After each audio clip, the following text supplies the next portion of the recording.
Today, I will be showing you how to put text next to an image in Card.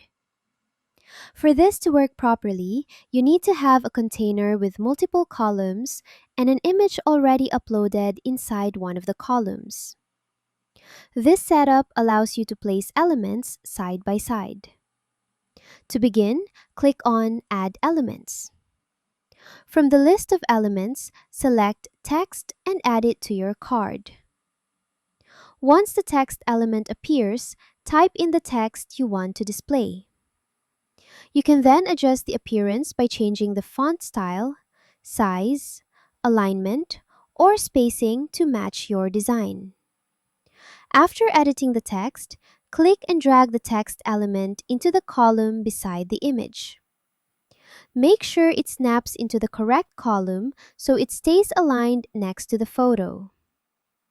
Once everything looks balanced and aligned, your text will now appear next to the image. And that's how you put text next to an image in Card. Thank you for watching.